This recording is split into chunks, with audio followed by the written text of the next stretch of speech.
Bueno, nuestra primera invitada del día de hoy es María Isolina Dabov. Ella es abogada graduada en la Universidad Nacional de Rosario, es doctora en Derechos Humanos por la Universidad Carlos III de Madrid, 2 veces postdoctorada en la Universidad de Valladolid, es investigadora principal del Consejo Nacional de Investigaciones Científicas y Técnicas, que es el CONICET, en el Instituto de Investigaciones Jurídicas y Sociales Ambrosio Lucas Gioia, ¿no? ¿Dije bien? Sí. Gioja, de la Facultad de Derecho de la Universidad de Buenos Aires, y algo importantísimo, fue parte de la elaboración de la Convención Interamericana de los Derechos de las Personas Mayores, que ahora es ley, ¿no es cierto? Hay una ley No que sé, vamos a preguntémosle. preguntarle a ella, pero bueno, que tiene mucho que ver con el tema del buen trato y que bueno, queremos hablar con ella sobre este tema. Bienvenida, Isolina, habla Mónica López, estamos acá escuchándote también a vos. Hola, muy buenos días, querida Mónica, querida Judith. Lo primero que quiero hacer es felicitarlas. Me encanta el programa, la Bueno, onda, me dan ganas de escucharlas todos los días. te Así que, agradecemos, qué bueno. te Y a agradecemos. nosotras también nos da ganas de estar más seguido en la radio porque es nuestro psicomomento favorito de la semana, Isolina.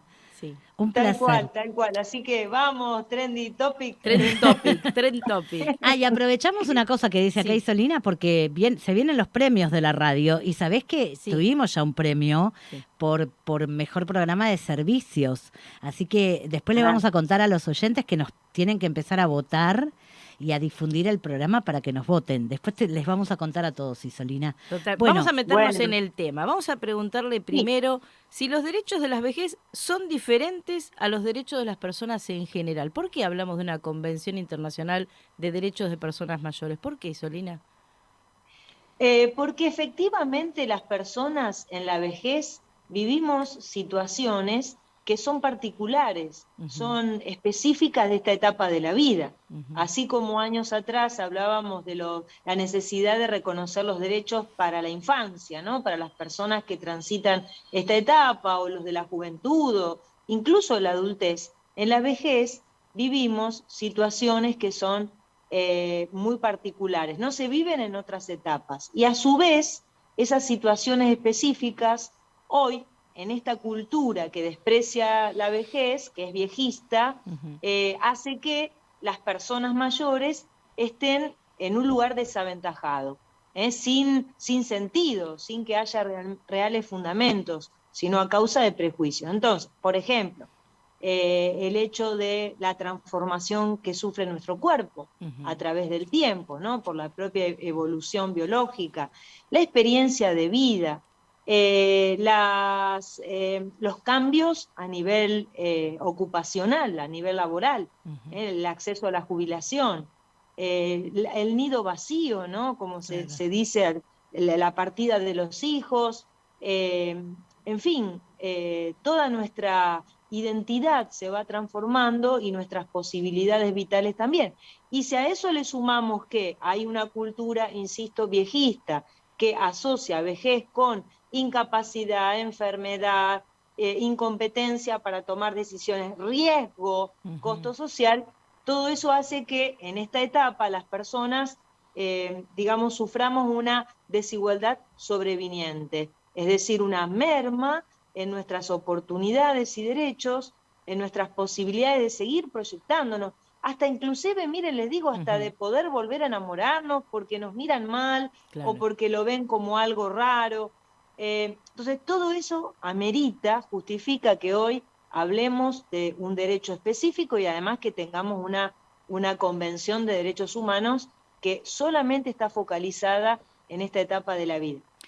Muy bien, yo pensaba en esto, porque vos leí algunos artículos tuyos y vos decías que, por ejemplo, desde el derecho, la identidad, la autonomía, ¿no? Es decir, como son conceptos claves, la capacidad, vos decías que el derecho está muy ligado a la capacidad de las personas, ¿no? Nosotros sabemos que a veces en la tercera edad hay algunas personas que tienen determinadas enfermedades, por ejemplo, un trastorno de deterioro cognitivo, donde pierden capacidades. Ahí es donde se ven vulnerados muchas veces los derechos, ¿no es cierto? Isolina, ¿cómo se trabaja en este Sí, tema? Te meto en un tema que a sí. lo mejor es No, no, complejo, es un pero tema digo, central. Perdón, Judith, perdón. sí, Bueno, dale. es un tema central este pérdidas de las capacidades, lo digo así entre comillas, porque la capacidad es un dispositivo, una herramienta del derecho que el derecho nos reconoce a todos los seres porque somos personas, es decir, fines en sí mismas. Eso quiere decir ser personas, ¿no? Que valemos por nuestra condición humana, en este caso. Entonces, la capacidad es ese dispositivo que nos permite adquirir derechos y ejercerlos, ¿no? Y contraer obligaciones y asumirlas. Nos permite interactuar. Cuando una persona está atravesada por algún deterioro cognitivo, por algún trastorno cognitivo, como puede ser en la vejez, ciertos cuadros, tales como el Alzheimer, no sé, la arteriosclerosis que genera ciertas demencias, hablando mal y pronto, todo eso hace que nuestra capacidad, nuestra competencia para comprender el mundo, para conectarnos con lo que deseamos y tomar decisiones acordes a ellas y que sean razonables, que no dañen a los demás, etcétera, todo eso, cuando entra en crisis, digamos, da lugar al uso de otras herramientas que tienen que ver con muchas veces la justicia o bien con incluso el campo notarial, que ahora está creciendo mucho. Entonces, ¿qué pasa? Cuando una persona mayor tiene algún deterioro cognitivo que le impide ejercer por sí misma sus derechos con razonabilidad, de una manera, Con capacidad de digamos, juicio, claro, estándar. cuando pierden las capacidades de juicio, ¿no? Digamos, ahí es donde... Claro, claro, hablando mal y pronto, ¿no? Entonces ahí, para no vulnerar derechos de esa persona, lo que hay que hacer es una intervención judicial. Habrá que pedir una medida cautelar para proteger a esa persona, de manera que la justicia tome cartas en el asunto, e investigue, averigüe, escuche a peritos, expertos, escuche a la familia, escuche a la gente con la que tiene vínculos, y en función de todo ese análisis, los jueces dirán cuál es el mejor traje a medida para proteger sus derechos, ¿no? Cuál es el régimen de ejercicio de sus derechos, para decirlo en términos muy simples, que le corresponde a esa persona por su condición. También no quiero dejar de decir esto, hay medidas preventivas. Si, por ejemplo, nos diagnostican algún tipo de cuadros de estos, como el Alzheimer, que son de evolución lenta, al principio no vamos a padecer situaciones, digamos, gravemente, que me impidan gravemente entender la realidad y ejercer mis derechos. En esos estadios iniciales, o antes, aunque no nos hayan diagnosticado, podemos hacer uso de lo que se llaman actos de autoprotección. Son disposiciones que pongo por escrito, pautas, con las cuales quiero que se me traten, o digamos, directivas que me dicen anticipadamente cómo me tienen que tratar, de qué manera alguien a quien yo también designo como mi representante, tiene que ejercer esos derechos para que de alguna manera mi psiquis, ¿no? mi yo estable, diríamos así, se quede tranquilo, ¿no? Y bueno, eso, Solina, sí. estos actos de protección que nosotras en psicología lo llamamos toma de decisiones anticipadas, ¿no? Sí, Porque a nosotras nos interesa porque nuestros oyentes deben estar prestando mucha atención y preguntándose, ¿y esto ante quién lo hago? ¿Contrato un abogado? ¿Llamo a un escribano? ¿Cómo se hace esto en la práctica? muy bien. Mira, hay dos vías. O lo hago ante un escribano o escribana. Sepan que en la ciudad de Buenos Aires el Colegio de Escribanos incluso tiene tarifas, digamos, económicas, o si la persona no tiene bienes, esta acta notarial, porque es un acta, todo se transcribe en un documento que es un acta notarial, que da fe pública, ¿no es cierto?, que tiene validez probatoria importante, se puede hacer de manera gratuita. Hay muchos colegios de escribanos del país que así lo hacen, por ejemplo, Rosario también, Córdoba. O sea, no es una herramienta costosa, cualquiera la puede hacer. Si no, podemos ir, por supuesto, a un profesional, a una abogada, a un abogado, y este profesional nos va a acompañar a tribunales para que allí, frente al juez de turno, se lea la declaración de mi voluntad, yo quiero que me pase esto, quiero que fulana se encargue, quiero que no quiero ir a un geriátrico, quiero tener cuidadores domiciliarios, quiero Claro. que X se ocupe de la mascota, múltiples cosas. O si quiero que ir a un tienen que ver geriátrico, voy a tal geriátrico, elijo mi lugar también. también, porque podría pasar que me diagnostiquen una demencia, en los estadios iniciales conservo mi capacidad de juicio, después la voy a perder, pero puedo anticiparme de esta manera, elegir cómo quiero que me traten, dónde quiero estar internado, todo, ¿no? Así es, así es. Yo puedo Claro, decir, bueno, mira, quiero que me lleven a tal lugar, claro, no a cualquiera, claro. ¿no? Porque tengo además, por supuesto, todas las directivas tienen que ser en un marco de sustentabilidad.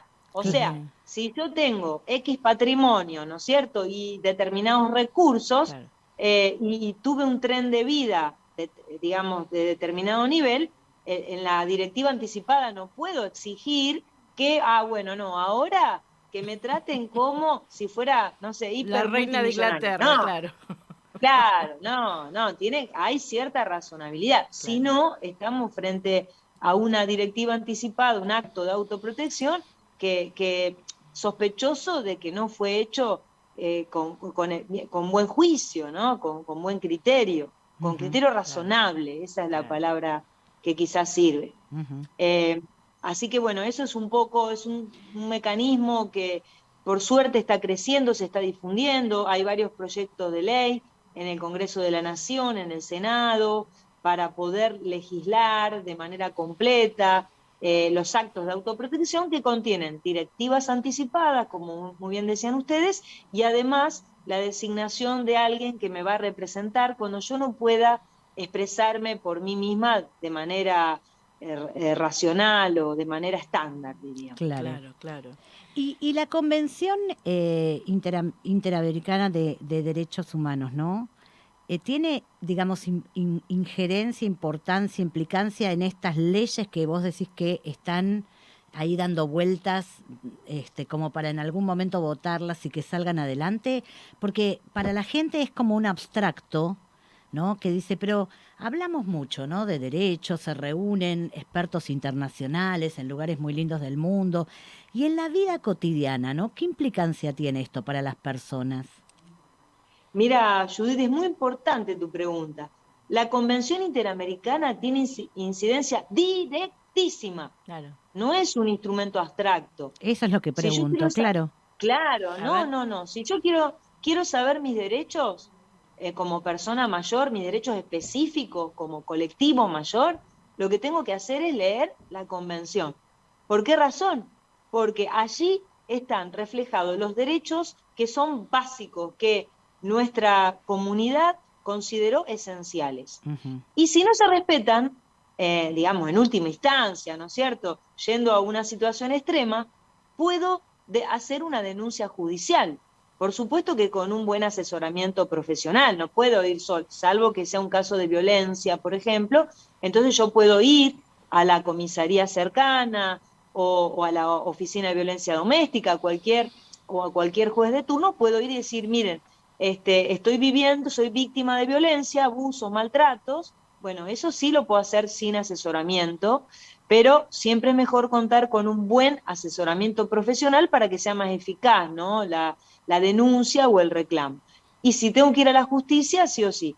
Y más aún, los jueces ya están aplicando lo que dice la convención. Ujú. Por eso no es, digamos, un documento abstracto, ni es una expresión de deseo. No. Ya hay condenas basadas en la convención. Por ejemplo, ¿ustedes se acuerdan el permiso obligatorio que había impuesto el gobierno de la ciudad? Mm, Con buenas intenciones, yo no voy a criticar eso, pero desde una lectura viejista, es sí. decir, demasiado paternalista, a las personas solo por su almanaque, por haber cumplido 70 años, debían llamar por teléfono a un número que el gobierno asignó para, de alguna manera, pedir permiso para salir a comprar verduras, en fin, en plena asco, ¿no es Pandemia, cierto? En sí, Sí, sí, sí, claro. sí, me pandemia. acuerdo, sí. E imponía a las personas de 70 y más una exigencia extra para poder hacer cosas esenciales que a todas las demás personas no se nos imponía. Y la única razón era el prejuicio respecto a la competencia para comprender, para discernir la gravedad del asunto, ¿no? Entonces, bueno, ahí por suerte hubo un amparo, un reclamo judicial que hizo un grupo de personas mayores y en 24 horas los jueces de la ciudad resolvieron en contra de la obligatoriedad de esta medida. Entonces, Y por esto suerte. decís que está basado en la convención, digamos, en los derechos Exacto, Claro. exacto. que Está sustenta. basado en la convención y el gobierno de la ciudad enseguida lo acató y lo transformó en voluntario. Bueno, perfecto. Entonces, este es un pequeño ejemplo de muchos silenciosos, porque lamentablemente nadie habla de las buenas prácticas de la justicia y de la importancia que tiene el Poder Judicial para la defensa de los derechos nuestros, que somos ciudadanas, ciudadanos comunes. Hay mucha buena práctica judicial.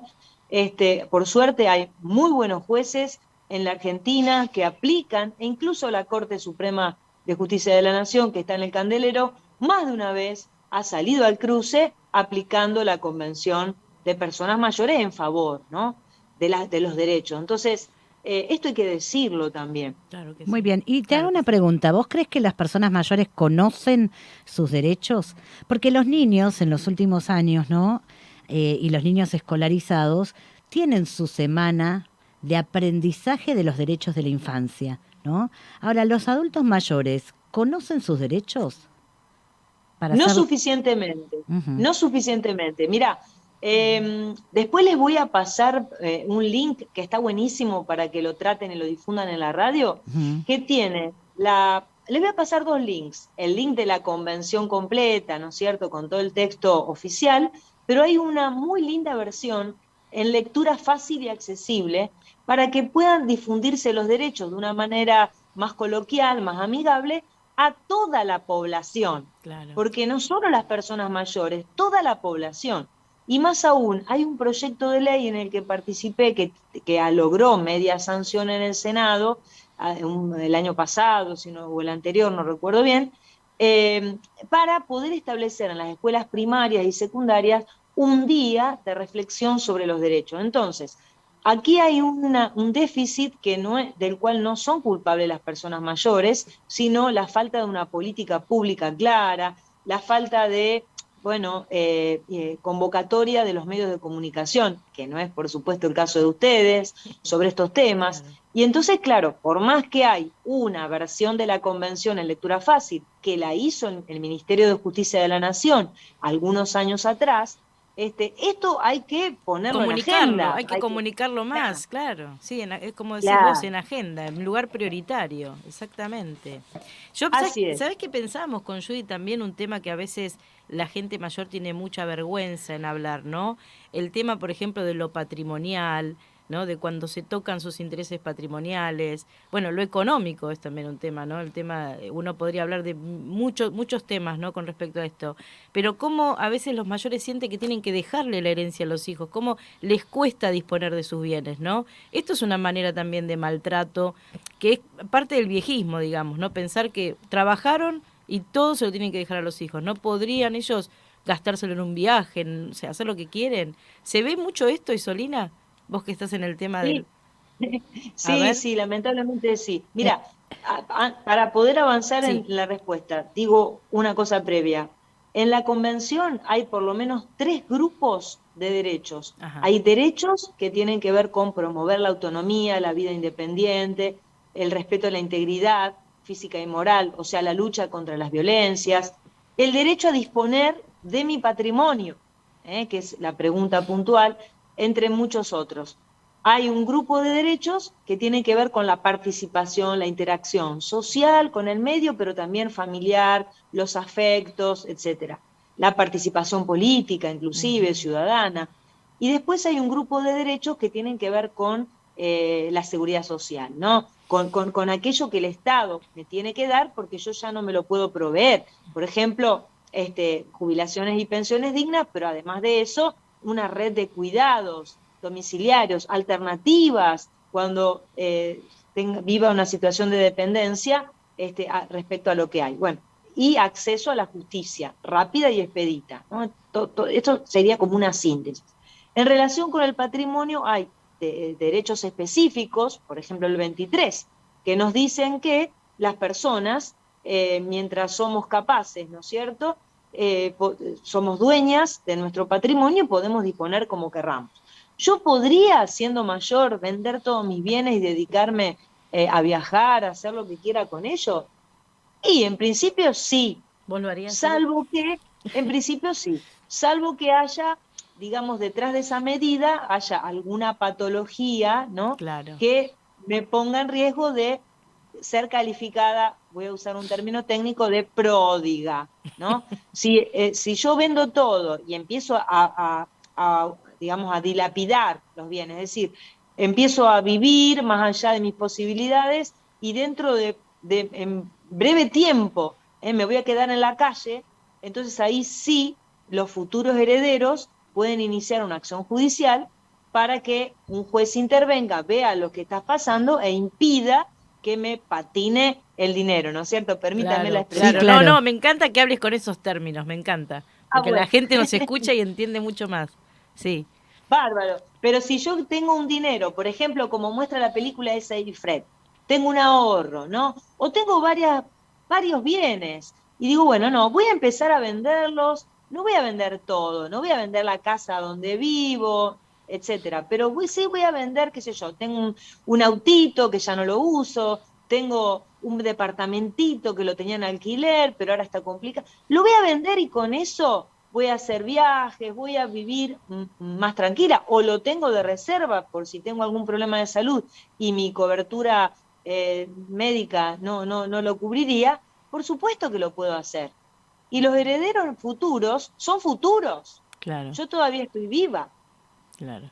Bueno, a mí Es un siempre me preocupa cuando las personas en vida, ¿no? Ponen a nombre de sus hijos o sus herederos todo su patrimonio. Porque la vida es muy dinámica y pueden pasar muchas cosas, Isolina. Y puede haber una Sí. situación de desconexión, de alejamiento, de pelea. Y me parece que en ningún momento una persona puede necesitar tomar una decisión, vender algo de su patrimonio y debería pedirle autorización a esos hijos a los que le dejó todos sus bienes en vida. No, Claro. no, no, no, no. No, no, no, no. El único caso es este de la prodigalidad, ¿eh? Perfecto.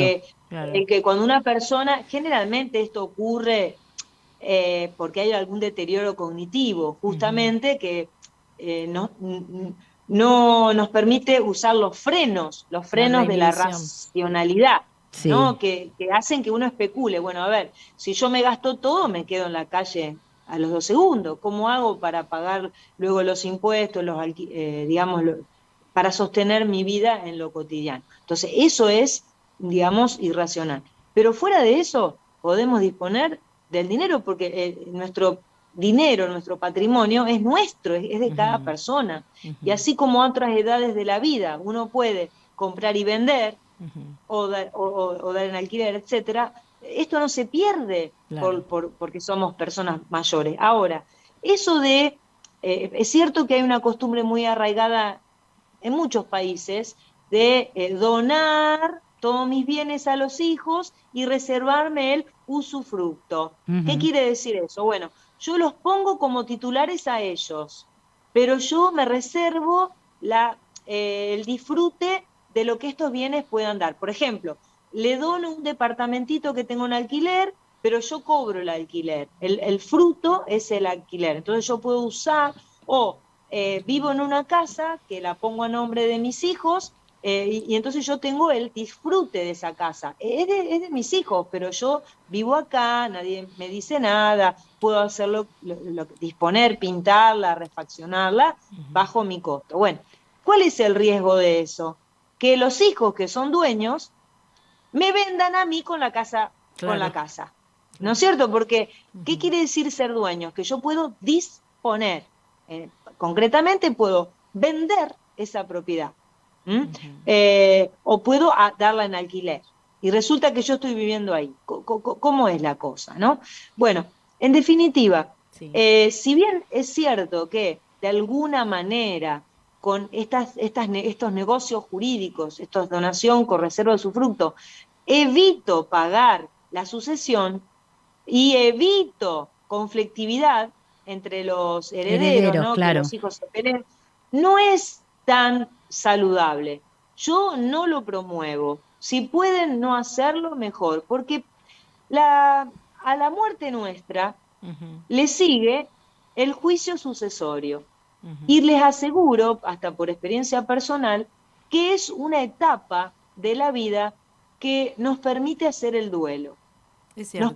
nos acompaña en ese procesar esa pérdida y en cambio podríamos, por ejemplo, hacer un testamento, dejar por escrito la manera en que quiero que se distribuyan los bienes. Esto es hasta más saludable que, digamos, hacer donaciones poniéndonos en riesgo de, bueno, estar presos de lo que después decidan los hijos, porque ellos tienen la última palabra, ¿no? Claro. Disponen. Pueden venderme a mí con la casa Para mí, adentro de la casa. Muy Para mí eso importante esto que saberlo. hacen las personas Sí. mayores, ¿no? Cuando donan en vida, ¿no? Aunque tengan el usufructo, es una especie de desempoderamiento Ujú. económico. Así es, Claro. De Estamos de manera. así acuerdo. es, Y yo quería que la así gente es. escuche esto para que reflexione, ¿sí? Porque hay que proteger a los hijos, pero también hay que protegerse uno, porque la vida es muy larga, ¿no? Y no sabemos para qué lo podemos necesitar ese dinero. Lo podríamos necesitar para nuestra salud o porque nos enamoramos a los 80 y queremos ¿Por qué no? disfrutarlo. No solamente Claro. la duquesa de Alba se enamoró de grande, ¿no es cierto?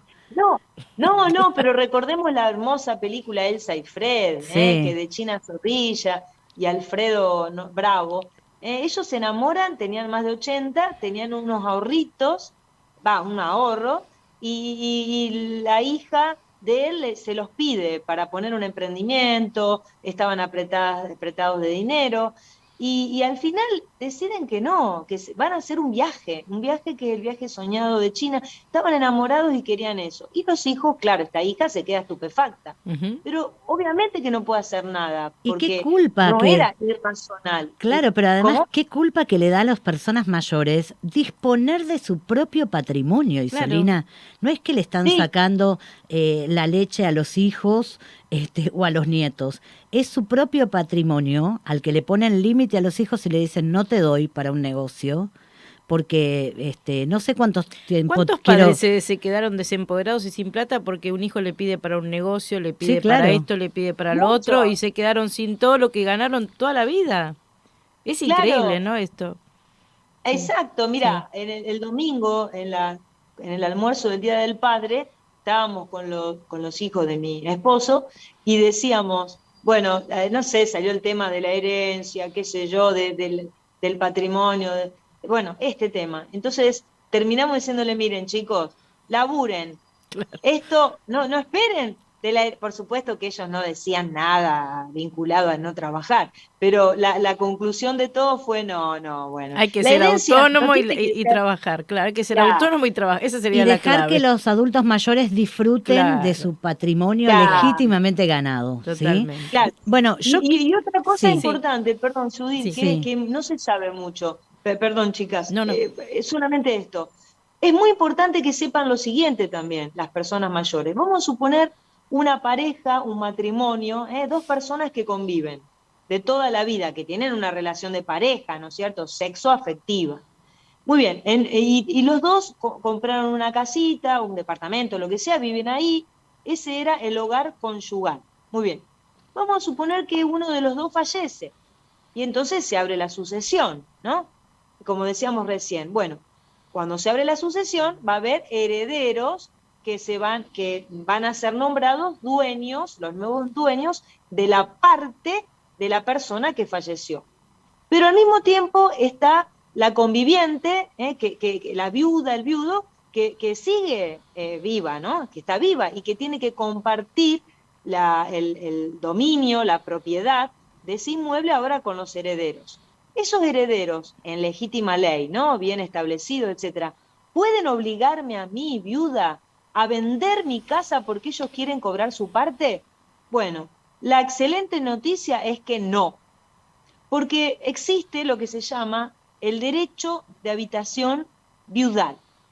Esta es una figura muy buena, poco conocida, que se introdujo en el Código Viejo en el año 74, si no recuerdo, 78, si no recuerdo mal, y que continúa, se amplió en el nuevo Código Civil y Comercial, y que permite qué cosa, si yo quedo viuda o alguien queda viudo, esa persona puede pedir, puede seguir viviendo en esa casa sin que los herederos le obliguen a vender para cobrar su parte, hasta el día en que me muera.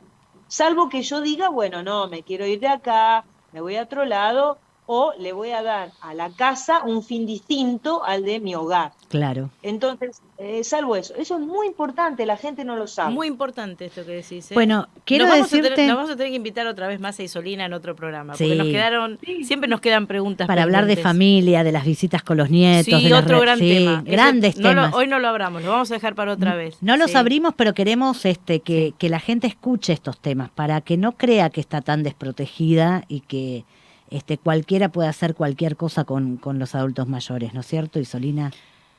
Así es, no, hoy no, hoy Bueno. ya no. Ya no. Te mandamos un abrazo enorme, te valoramos muchísimo porque sos una invitada de lujo, porque sabes mucho del tema, ¿no? Y porque la queremos mucho, Isolina. Y te agradecemos muchísimo la presencia Sí. en este programa. No, gracias a ustedes, yo también es mutuo, las quiero, las valoro y realmente las felicito por este programa tan magnífico. Gracias, Un abrazo enorme, Isolina. Abrazo. Chau, chau. Chau, chau.